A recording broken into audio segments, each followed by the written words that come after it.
नमस्कार, जय जोहार। चलिए देखते हैं झारखंड की 25 फटाफट बड़ी खबरों को। पर इससे पहले आप वीडियो को कहां से देख रहे हैं, कमेंट में बताना बिल्कुल न भूलें। आदिवासी बाहुल्य पंचायतों में खोली जाएंगी शराब की दुकानें। ट्राइबल एडवाइजरी काउंसिल यानी टीएसी की बैठक मुख्यमंत्री हेमंत सोरेन की अध्यक्षता में बुधवार 21 मई को हुई। झारखंड मंत्रालय में हुई इस बैठक में भाजपा के 2 विधायक बाबूलाल मरांडी और चंपाई सोरेन के अलावा अन्य सभी 17 सदस्य बैठक में मौजूद थे। करीब 3 घंटे तक चली इस बैठक में कई मुद्दों पर चर्चा हुई और इसे मंजूरी प्रदान की गई। बैठक के बाद मुख्यमंत्री हेमंत सोरेन ने मीडिया कर्मियों को संबोधित करते हुए कहा कि टीएससी के सुझाव पर सरकार निर्णय लेगी और आदेश जारी होगा। उन्होंने कहा कि टीएससी की बैठक में आदिवासी हितों पर चर्चा हुई और इस विषय पर संबंधित विभागों को मसौदा तैयार करने को कहा गया है। दस्तावेज आने के उपरांत इस पर पूर्ण निर्णय लिया जाएगा। एजी ऑफिस को नहीं है अनुराग गुप्ता के सेवा विस्तार की सूचना। 21 दिन से डीजीपी विहीन है राज्य। शराब घोटाला मामले में सीनियर आईएएस विनय कुमार चौबे की एसीबी द्वारा गिरफ्तारी के बाद डीजीपी अनुराग गुप्ता एक बार फिर विपक्ष के निशाने पर आ गए हैं। भाजपा ने उन पर कई गंभीर आरोप लगाए हैं। इस बीच एजी की ओर जारी एक पत्र में इस बात का जिक्र है कि अनुराग गुप्ता के सेवा विस्तार की कोई सूचना कार्यालय को प्राप्त नहीं है। इसी को लेकर नेता प्रतिपक्ष सह प्रदेश भाजपा अध्यक्ष बाबूलाल मरांडी ने आरोपों की झड़ी लगा दी है। भाजपा प्रदेश अध्यक्ष बाबूलाल मरांडी ने आरोप लगाते हुए कहा है कि अब यह स्पष्ट हो गया है कि अवैध तरीके से क्यों डीजीपी को रखा गया है। उनका आरोप है कि संवैधानिक रूप में विगत 21 दिनों से झारखंड डीजीपी विहीन है, लेकिन एक योजना के तहत अवैध डीजीपी से अवैध काम लिया जा रहा है। आंगनवाड़ी केंद्र में खराब भोजन खाने से बच्चे हुए बीमार। जिले के सदर प्रखंड अंतर्गत कर्मा पंचायत के आंगनवाड़ी केंद्र संख्या 226 में खराब भोजन खाने से कई बच्चे बीमार हो गए हैं। मंगलवार को जब बच्चे आंगनवाड़ी केंद्र से वापस अपने घर पहुंचे तो देर शाम वे बीमार पड़ने लगे। कुछ के पेट में दर्द होने लगा तो कुछ को उल्टी होने लगी, जिसके बाद बच्चों के परिजन अगले दिन यानी बुधवार को आंगनवाड़ी केंद्र पहुंचे। बुधवार को आंगनवाड़ी में बच्चों के परिजनों ने पाया कि वहां 2 दिन पूर्व बनी हुई खिचड़ी और लगभग 1 महीने पहले का लाया हुआ अंडा रखा हुआ है, जिसके बाद वे लोग हंगामा करने लगे। परिजनों के हंगामे की आवाज सुन आसपास के लोग इकट्ठा होने लगे। मामले को लेकर एक परिजन ने बताया कि आंगनवाड़ी सेविका मंजू देवी द्वारा बच्चों को खराब खाना खिलाने से उनका बच्चा बीमार हो गया है। राहुल गांधी सभी राज्यों के कांग्रेस मीडिया प्रभारी और चेयरमैन के साथ करेंगे मीटिंग। आने वाले दिनों में जब भी देश में जनगणना होगी तब जनगणना के साथ साथ जात की गणना भी कराई जाएगी। केंद्र सरकार की cabinet committee of political affairs के इस फैसले को कांग्रेस अपनी और अपने नेता राहुल गांधी के संघर्ष की जीत बता रही है। अब कांग्रेस के केंद्रीय नेतृत्व ने अन्य पिछड़ी जातियों को उसके अगले हक की लड़ाई लड़ने की तैयारी कर रही है। कांग्रेस की अगली लड़ाई निजी शिक्षण संस्थानों में ओबीसी आरक्षण के मुद्दे को लेकर होगी। निजी शिक्षण संस्थानों और निजी क्षेत्र में पिछड़ों को आरक्षण देने की लड़ाई लड़ने का फैसला कांग्रेस ने किया है। इस मुद्दे को जन जन तक पहुंचाने के लिए भारतीय राष्ट्रीय कांग्रेस 23 मई को दिल्ली में पार्टी के मुख्यालय इंदिरा भवन में कार्यशाला आयोजित करने जा रही है। बोकारो विधायक श्वेता सिंह की बढ़ सकती है मुश्किलें। बोकारो विधानसभा से कांग्रेस विधायक श्वेता सिंह की मुश्किलें बढ़ती जा रही है। एक से अधिक पैन कार्ड और वोटर आईडी के साथ चुनाव आयोग को गलत शपथ पत्र देने के मामले में वो घिरती जा रही है। कांग्रेस विधायक के जमुई से बने वोटर आईडी की जांच के लिए बिहार के मुख्य निर्वाचन पदाधिकारी को झारखंड के मुख्य निर्वाचन पदाधिकारी ने पत्र लिखा है। मुख्य निर्वाचन पदाधिकारी कार्यालय के द्वारा यह कार्रवाई जिला उप निर्वाचन पदाधिकारी की रिपोर्ट पर की गई है। मैया योजना की किश्त पर सस्पेंस। जिला स्तर पर राशि आवंटित करने के बाद भी लाभुकों को नहीं मिली राशि। मुख्यमंत्री मैया सम्मान योजना फिर सुर्खियों में। लाभुक जानना चाह रहे हैं कि अप्रैल और मई माह की किश्त कब मिलेगी, क्योंकि 13 मई को ही महिला बाल विकास एवं सामाजिक सुरक्षा विभाग की ओर से कुल 9,609 करोड़ रुपए जिला कोषांगों को आवंटित कर दिए गए हैं। इसमें सवाल उठना लाजमी है कि आवंटन के बावजूद लाभुकों के खाते में राशि ट्रांसफर क्यों नहीं हो रही है, क्योंकि हर माह की 15 तारीख तक राशि ट्रांसफर करने का प्रावधान है। इसकी पड़ताल करने पर कई बातें सामने आई है। इस बीच विभाग की ओर से जिला कोषांगों को यह सुनिश्चित करने को कहा गया है कि किसी भी अपात्र लाभुक के खाते में राशि ट्रांसफर ना हो पाए। पूरा सिस्टम एरर फ्री होना चाहिए, इसलिए खातों के आधार सीडिंग को क्रॉस चेक किया जा रहा है। जिला कोषांगों का कहना है कि मुख्यालय से ग्रीन सिग्नल मिलते ही राशि ट्रांसफर कर दी जाएगी।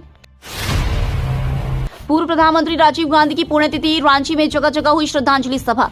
पूर्व प्रधानमंत्री स्वर्गीय राजीव गांधी की कल 34वीं पुण्यतिथि पर झारखंड कांग्रेस मुख्यालय में श्रद्धांजलि सभा आयोजित की गई। पूर्व प्रधानमंत्री भारत रत्न राजीव गांधी की 34वीं पुण्यतिथि को शहादत दिवस के रूप में मनाते हुए कांग्रेस के नेता पदाधिकारियों और कार्यकर्ताओं ने राजीव गांधी की तस्वीर पर माल्यार्पण कर उन्हें श्रद्धांजलि दी। प्रदेश कांग्रेस के नेताओं ने उन्हें देश में हुई सूचना क्रांति का जनक बताया। राजीव गांधी की शहादत दिवस को कांग्रेस जनों के द्वारा ऊर्जा दिवस के रूप में भी मनाया जाता है। नकली दवाई की बिक्री पर रोक के लिए स्वास्थ्य विभाग का फैसला। राज्य सरकार ने झारखंड में नकली दवाइयों के कारोबार के खिलाफ बड़ी कार्रवाई करने जा रही है। स्वास्थ्य मंत्री डॉक्टर इरफान अंसारी ने स्पष्ट कर दिया है कि जनता के स्वास्थ्य से खिलवाड़ करने वालों को बख्शा नहीं जाएगा, चाहे वो दवा माफिया हो या भ्रष्ट अधिकारी ही क्यों न हो। स्वास्थ्य मंत्री डॉक्टर इरफान अंसारी ने कहा कि अब राज्य में QR कोड ही नकली और असली दवा के बीच की दीवार बनेगा।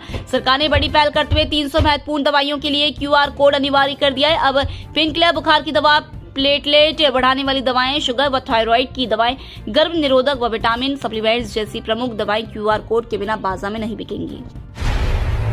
विधानसभा की विशेष समिति नाराज, धनबाद में गलत ढंग से ओबी डंप करने के मामले पर प्रतिवेदन समर्पित करने का निर्देश।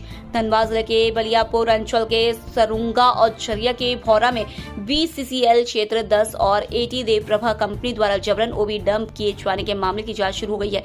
इससे संबंधित मामला इस साल बजट सत्र के दौरान विधायक चंद्रदेव महतो और विधायक अरूप चटर्जी के द्वारा ध्यानाकर्षण प्रस्ताव की सूचना के जरिए विधानसभा में लाया गया था। धनबाद जिला के बलियापुर अंचल के सुरुंगा और झरिया के भौरा में BCCL क्षेत्र 10 और AT देवप्रभा कंपनी द्वारा जबरन ओबी डंप किए जाने से संबंधित मामले पर सत्र के दौरान गठित प्रश्न और ध्यानाकर्षण से संबंधित विशेष समिति की बैठक कल विधानसभा स्थित समिति कक्ष में हुई। समिति के सदस्यों ने मामले से संबंधित विभिन्न विषयों पर गहन विचार विमर्श किया। गोविंदपुर रेलवे स्टेशन का गुरुवार को पीएम नरेंद्र मोदी करेंगे उद्घाटन। अमृत भारत योजना के तहत कुंची जिले के गोविंदपुर रोड स्टेशन का आज प्रधानमंत्री नरेंद्र मोदी उद्घाटन करेंगे। वीडियो कॉन्फ्रेंसिंग के माध्यम से देश के विभिन्न राज्यों के कुल 103 अमृत भारत स्टेशनों का उद्घाटन किया जाना है। अमृत भारत योजना के तहत झारखंड के कुल 57 स्टेशनों का पुनर्विकास का कार्य किया जा रहा है। अमृत भारत योजना के तहत किए गए रेलवे स्टेशनों में सुविधा, संस्कृति और सशक्तिकरण को ध्यान में रखा गया है। अमृत भारत स्टेशन के रूप में पुराने स्टेशनों के पुनर्विकास के साथ साथ यात्रियों की सुविधाएं बढ़ाई गई हैं। साथ ही लोकल संस्कृति को भी स्टेशन के माध्यम से बढ़ावा दिया जा रहा है। मॉनसून से पहले रांची नगर निगम की तैयारी। शहर में आगामी मानसून को देखते हुए रांची नगर निगम ने सफाई व्यवस्था को दुरुस्त करने के लिए कमर कस लिया है। उप प्रशासक की निगरानी में स्वच्छता शाखा के पदाधिकारियों कर्मियों को अलर्ट कर दिया गया है, जिससे कि नगर निगम क्षेत्र के सभी बड़ी, छोटी और गहरी नालियों की समय पर सफाई सुनिश्चित की जा सके। मानसून से पहले वाली बारिश ने निगम की पोल खोलकर रख दी है। शहर में पानी नाला से ऊपर बहने लगा है। उप प्रशासक ने निर्देश दिया कि मानसून से पहले सभी नाले और नालियों की विशेष सफाई अभियान को युद्ध स्तर पर चलाया जाए, ताकि बारिश के समय जल जमाव जैसी समस्याओं से शहरवासियों को राहत मिल सके। इसके साथ ही नालियों की नियमित सफाई के लिए भी जरूरी दिशा निर्देश जारी किए गए। आदिवासी बाहुल्य इलाकों में ग्राम सभा की सहमति से ही खुलेंगी शराब की दुकानें और बार। प्रोजेक्ट भवन सभागार में बुधवार को जनजातीय परामर्शदाता परिषद की बैठक में सर्वसम्मति से निर्णय लिया गया है कि आदिवासी बाहुल्य इलाकों में शराब की दुकानों को खोलने के लिए ग्राम सभा की सहमति अनिवार्य होगी। इसके साथ ही शराब की दुकान अथवा बार खोलने की अनुमति जनजातीय समाज के लोगों को ही देने पर चर्चा हुई, जिस मामले में महाधिवक्ता से परामर्श लेने का निर्णय लिया गया। परिषद की बैठक के बाद निर्णयों की जानकारी देते हुए झामुमो के वरीय विधायक स्टीफन मरांडी ने कहा कि एक मत से सदस्यों ने इस बात को माना कि TAC पूरी तरह से वैध है। उन्होंने भाजपा के उन आरोपों को सिरे से खारिज कर दिया जिसके तहत इस बैठक की वैधता पर सवाल उठाया जा रहा था। हेमंत सरकार में आदिवासी महिलाएं भी असुरक्षित। पूर्व मुख्यमंत्री रघुवर दास ने बैंक नारायणपुर में आदिवासी महिला से दुष्कर्म के प्रयास के मामले में हेमंत सरकार पर निशाना साधा है। उन्होंने मंत्री इरफान अंसारी द्वारा आरोपी के परिवार को मुआवजा देने की घोषणा पर सवाल उठाए और कहा कि सरकार आदिवासी समुदाय को डरा रही है। रघुवर दास ने पीड़िता को आर्थिक मदद भी दी। फार्मासिस्ट और कंपाउंडर के वेतनमान बढ़ाने के मामले में हाईकोर्ट से नहीं मिली राहत। रांची हाई कोर्ट ने कहा कि नियुक्ति से पूर्व नीतिगत बदलावों को चुनौती नहीं दी जा सकती। कोर्ट ने संतोष कुमार की याचिका खारिज करते हुए कहा कि कम वेतनमान पर नियुक्ति स्वीकारने के बाद सवाल उठाना अनुचित है।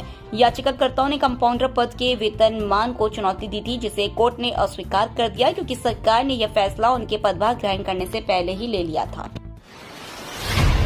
झारखंड के इस शहर में दुकानों पर चलेगी JCB। रामगढ़ बाजार में जिला परिषद की जमीन पर अतिक्रमण कर दुकान चला रहे दुकानदारों को अंचलाधिकारी प्रदीप कुमार महतो ने 24 घंटे के अंदर अतिक्रमण हटाने का निर्देश दिया है। ऐसा न करने पर JCB से अतिक्रमण हटाने की चेतावनी दी गई है। पहले भी नोटिस दिया गया था, लेकिन दुकानदारों ने जवाब नहीं दिया। जिला परिषद की जमीन पर कई अवैध दुकानें संचालित हो रही है। गढ़वा में वज्रपात की चपेट में आने से 5 बच्चे घायल, एक की हालत गंभीर। गढ़वा थाना क्षेत्र के कल्याणपुर गांव में बुधवार की दोपहर में बारिश के साथ हुई वज्रपात की घटना में 4 मासूम बच्चियां एवं एक बालक गंभीर रूप से घायल हो गए। घायलों में कल्याणपुर गांव निवासी अंतु विश्वकर्मा की पुत्री 7 वर्षीय सुमन कुमारी, सुनील विश्वकर्मा की पुत्री 6 वर्षीय रूपा कुमारी, 10 वर्षीय रेणु कुमारी, 12 वर्षीय रूबी कुमारी और पलामू जिले के पांडु निवासी दिनेश मेहता का 8 वर्षीय पुत्र आर्यन कुमार के नाम शामिल है। सभी घायलों का सदर अस्पताल में इलाज चल रहा है। इनमें रेणु कुमारी की हालत स्थिर बनी हुई है। जामताड़ा से 16 लाख कैश के साथ साइबर अपराधी अरेस्ट। जामताड़ा साइबर थाना की पुलिस ने बुधवार को साइबर अपराधियों के खिलाफ अभियान चलाकर एक शातिर साइबर क्रिमिनल मुख्तार अंसारी को 16,58,000 रुपए नकद के साथ गिरफ्तार किया। इस संबंध में एसपी डॉक्टर एहतशाम वाकरिब ने प्रेस कॉन्फ्रेंस का बताया कि गुप्त सूचना पर इंस्पेक्टर सह थाना प्रभारी मनोज कुमार महतो के नेतृत्व में टीम गठित की गई। इंस्पेक्टर बिहारी मराठी, एसआई हीरालाल महतो एवं अन्य पुलिसकर्मियों को लेकर मनोज कुमार ने करमाटांड थाना क्षेत्र के मोहली ढी रोड किनारे नवनिर्मित मकान के पास छापेमारी की। इस क्रम में साइबर अपराध करते हुए मुख्तार अंसारी को गिरफ्तार किया गया। मौके पर साइबर थाना प्रभारी मनोज कुमार महतो, इंस्पेक्टर जयंत तिर्की, डीके वर्मा सहित अन्य थे। हजारीबाग में पलटी स्कूली बच्चों से भरी बस, मची चीख पुकार, कई गंभीर। झारखंड के हजारीबाग में दर्दनाक घटना सामने आई है। यहाँ के इचाक थाना क्षेत्र के दरिया पथ पर स्कूली बच्चों से भरी एक बस पलट गई। बस पलटने के कारण मौके पर अफरा तफरी मच गई। बस पलटकर तालाब में पलटने के कारण दर्जनों बच्चे घायल हो गए। घायल बच्चों को अस्पताल में भर्ती करवाया गया। घटना दोपहर 12 बजे के करीब हुई, जब स्कूली वाहन दरिया पथ पर जा रहा था। इस दौरान अचानक पलटा और तालाब में चला गया। तालाब में बच्चे डूबने लगे। इस दौरान चीख पुकार मची तो लोग बचाव के लिए सामने आए और बच्चों को बाहर निकालना शुरू कर दिया। गंदा पानी पी लेने के कारण कई बच्चों की हालत गंभीर हो गई है। धनबाद से सूरत के बीच चलेगी स्पेशल ट्रेन, मुख्यालय ने दे दी हरी झंडी। धनबाद से सूरत के उधना के बीच नई स्पेशल ट्रेन चलाई जाएगी। रेलवे बोर्ड जल्द घोषणा करेगा। 03327 03328 धनबाद एलटीटी धनबाद स्पेशल के रद्द होने के बाद ट्रेन की खाली रैक से धनबाद से नए रूट पर ट्रेन चलाने का प्रस्ताव धनबाद रेल मंडल ने मुख्यालय को भेजा है। मुख्यालय ने प्रस्ताव को हरी झंडी दे दी है। रूट और समय को अंतिम रूप देकर इस साप्ताहिक स्पेशल ट्रेन की घोषणा की जाएगी। झारखंड की 16 ट्रेनें कई दिनों के लिए रद्द। झारखंड के रेलवे यात्रियों के लिए बुरी खबर है। रेलवे ने प्रदेश के अलग अलग इलाकों से होकर गुजरने वाली कई ट्रेनों को रद्द करने का फैसला किया है। हावड़ा, उड़ीसा और बिहार यूपी मार्ग की ट्रेनों के रद्द होने के बाद यात्री कंफर्म टिकट रद्द करा रहे हैं। टाटानगर समेत चक्रधरपुर मंडल के विभिन्न स्टेशनों पर मंगलवार को 300 से अधिक यात्रियों ने कंफर्म टिकट रद्द कराया। बता दें कि 20 मई से 28 जून तक दिन बदलकर 8 जोड़ी ट्रेनों का परिचालन प्रभावित होगा। रेलवे ने इसकी वजह भी बताई है। इससे यात्रियों को काफी परेशानी का सामना करना पड़ेगा। घोटाले में गिरफ्तार हो चुके झारखंड के 6 आईएएस अधिकारी। झारखंड राज्य गठन के बाद भ्रष्टाचार के आरोप में गिरफ्तार आईएएस अधिकारियों की सूची में विनय कुमार चौबे का नाम भी शामिल हो गया है। इनका रांची जिला से विशेष नाता रहा। यह रांची जिला के उपायुक्त रह चुके हैं। घोटाले को लेकर अब तक 6 आईएएस अधिकारी की गिरफ्तारी हुई। सभी को जेल की हवा खानी पड़ी है। इन 6 आईएएस अधिकारियों में 4 रांची जिला के उपायुक्त रहे हैं। लातेहार में वज्रपात का कहर, 28 पशुओं की मौत, किसानों को हुआ बड़ा नुकसान। जिला में मनिका थाना क्षेत्र के विशुन बांध पंचायत के व्यांग गांव में बुधवार को वज्रपात की चपेट में आने से 28 पशुओं की मौत हो गई। वहीं कई अन्य पशु घायल भी हो गए हैं। घटना के बाद पशु मालिकों में निराशा छा गई है। इस घटना की जानकारी मिलने के बाद थाना प्रभारी शशि कुमार ने ग्रामीणों से पूरी घटनाक्रम की जानकारी ली। थाना प्रभारी ने कहा कि घटना में 28 मवेशियों की मौत होने की सूचना है। अहिल्याबाई होलकर असहायों की सच्ची संरक्षक थी अन्नपूर्णा देवी। रांची जिला ग्रामीण भाजपा द्वारा नगरी में रानी अहिल्याबाई होलकर की 300वीं जयंती के अवसर पर एक संगोष्ठी का आयोजन किया गया। कार्यक्रम की अध्यक्षता जिला अध्यक्ष विनय महतो धीरज ने की। संगोष्ठी में केंद्रीय मंत्री अन्नपूर्णा देवी मुख्य अतिथि के रूप में शामिल हुई। वहीं विधायक नवीन जायसवाल सहित भाजपा के अन्य वरिष्ठ पदाधिकारी और कार्यकर्ता बड़ी संख्या में उपस्थित थे। संगोष्ठी को संबोधित करते हुए अन्नपूर्णा देवी ने कहा कि रानी अहिल्याबाई होलकर गरीबों और असहायों की सच्ची संरक्षक थी। उन्होंने शासन को सेवा का माध्यम बनाया और नारी सशक्तिकरण, किसानों के अधिकार, शिक्षा, विधवा पुनर्विवाह, मंदिरों की जीर्णोद्धार, वृक्षारोपण जैसे अनेक कार्य किए। जेलों में रह रहे 26 कैदी एचआईवी और 37 टीबी पॉजिटिव मिले। झारखंड राज्य एड्स नियंत्रण समिति के परियोजना निदेशक अबू इमरान ने जेसेक्स द्वारा राज्य की जेलों में संचालित कार्यक्रमों की बुधवार को समीक्षा की। इसमें एचआईवी, टीबी आदि बीमारियों की रोकथाम एवं बचाव के लिए गठित स्टेट ओवरसाइट कमेटी की बैठक में जेलों में चलाए गए कार्यक्रमों की जानकारी दी गई। बताया गया कि वित्तीय वर्ष 2024-25 में राज्य की जेलों में कुल 37,702 बंदियों की एचआईवी जांच की गई। इसमें 26 बंदी एचआईवी संक्रमित मिले। इन सभी को निकटवर्ती एआरटी केंद्र से लिंक कर चिकित्सा सेवा उपलब्ध कराई जा रही है। वहीं 40,454 बंदियों की 4S स्क्रीनिंग की गई।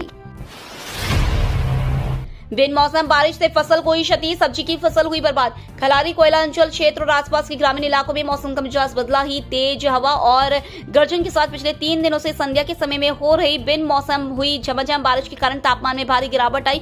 खलारी, पिपरवार, कोयला अंचल क्षेत्र और आसपास के ग्रामीण इलाकों में सोमवार, मंगलवार और बुधवार की शाम के समय हुई बारिश के कारण फसल को भारी नुकसान होने का अनुमान है। बारिश से बचाने के लिए किसान खलिहान में रखे तैयार फसल को तिरपाल से ढककर बचाने का प्रयास करते दिखे। इसके अलावा सब्जी की फसल को भारी नुकसान हुआ है। खेत में लगे भिंडी, बैगन, मटर, टमाटर, नेनुआ, लौकी, सीम समेत अन्य तरह की सब्जी की फसल को काफी नुकसान होने का अनुमान है। ये थी झारखंड की 25 बड़ी खबरें। रोजाना ऐसे ही सबसे पहले अपडेट पाने के लिए चैनल को सब्सक्राइब और वीडियो को शेयर जरूर करें।